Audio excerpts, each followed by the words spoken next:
Howdy gamers, you already know it is your boy, Devi Devster, here to give you your weekly news reel and let's get into it. So to kick things off for today's news, I wanted to remind y'all that the Steam Summer Sale is going on right now, and if there's that game that you've been waiting to buy because it was too expensive, now might be the time to check your wish list. I've already spent plenty of money on games I'm literally never going to play, but hey, it's the journey, not the destination, you know? Some high tier games are on sale like Sekiro, Divinity Original Sin 2, and Monster Hunter Rise. Also, I mean, you know, since you're already there, why don't you go ahead and pick up Elden Ring so you can go forth and claim your rightful place as the Elden Lord. Sorry about that one. Now, the game isn't on sale, but like, you know, just go buy it. It's so good. You just pay full price for it. Like at this point, if you haven't played it, you need to play it. The sale ends on July 7th, so you still have plenty of time to go check out all the other discounted games. And since we're already talking about Elden Ring, From Software president Hidetaka Miyazaki already announced that the next game in From Software's lineup is in its final stages.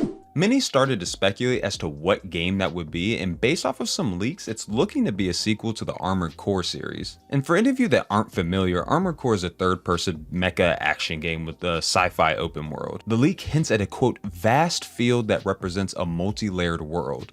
It also mentioned customization for mechs and the use of guns and other weapons in long and short range battles. Personally, I'm in. I've always wanted to give a mecha game a try, and who better to try one from than the GOAT of making me smash my controllers. Miyazaki ended his announcement with news that more updates for Elden Ring are in development, and with that I would like to say thank God. I am stupidly addicted to this game still and cannot wait to see what else they have for it. Now for some news that's not particularly great. Activision has managed to stay in the limelight a lot recently, and it has not been for anything good. Amid tons of lawsuits related to workplace harassment and gender discrimination, Activision decided to do an internal investigation into senior leadership and found that there was no negligence during any of these harassment issues. And to that, I can only say, what? This would be like if I investigated myself for a murder I'm being accused of and then came back and said, no guys, I didn't do it. I'm a good guy. Please believe me. Putty please. They basically said they found no evidence senior management was aware of these issues and that there was no evidence of a systemic problem within Activision.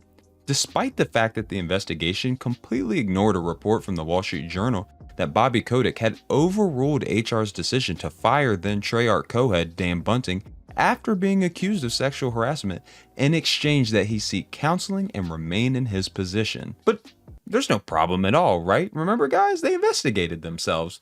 There aren't any systemic issues. Now listen, I'm not saying that companies can't do internal investigations with good faith. It just seems like Activision is simply not doing that, and they're ignoring clear signs of problems with their leadership. It's sad to see. I genuinely hope things improve at that company for the sake of the workers. Maybe things can turn around for the better. Although they just announced that Bobby Kotick was re-elected to the board by shareholders, so it's not looking too hot for the future. Segueing into a less depressing story, Hideo Kojima, the legendary game director, tweeted that he had actually planned a project so similar to Amazon series The Boys that he had to put it on hold. Kojima claims that the game followed a similar buddy group going up against legendary heroes, and with Mads Mikkelsen planned as the lead. However, there's no indication that this game is still being worked on or that it was even a game in the first place, considering that Kojima Productions also launched a TV and film division. Regardless, Kojima taking on the concept sounds amazing. The showrunner for The Boys even responded to Kojima saying he would love the legend to make a game adaptation for The Boys.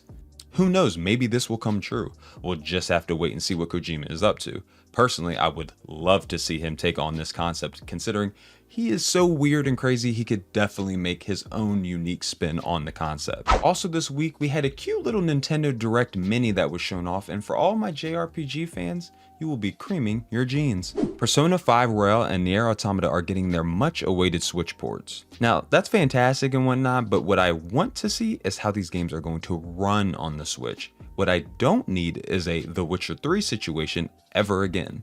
For other AAA announcements, Monster Hunter Rise will be getting its first expansion this week, actually on June 30th. Minecraft Legends will also be on the Switch, and there was a trailer for Sonic Frontiers, and I gotta be honest, every time I see gameplay, I just get more and more uninterested. But luckily, there were a lot of other indie titles shown off, so if that's your jam, you have a lot to look forward to on the Switch. In all honesty, I wasn't expecting a whole lot from this Direct Mini, but man, they definitely undersold and over-delivered on the announcements and content, which is always a nice thing for companies to do. It seems like Nintendo is doing all they can to keep their fans happy. Now let's move on over to, or should I say, skate over to our last piece of news. EA showed off Skate 4 with what can barely be described as a gameplay trailer, but they were very upfront that it is a pre-alpha look at what Skate 4 is. And I mean, yeah, it looks like a video game and it kind of looks like you can skate in it, so cool. Probably the most important piece of news from this trailer is that they're going to be opening up playtesting to the public, and you can go sign up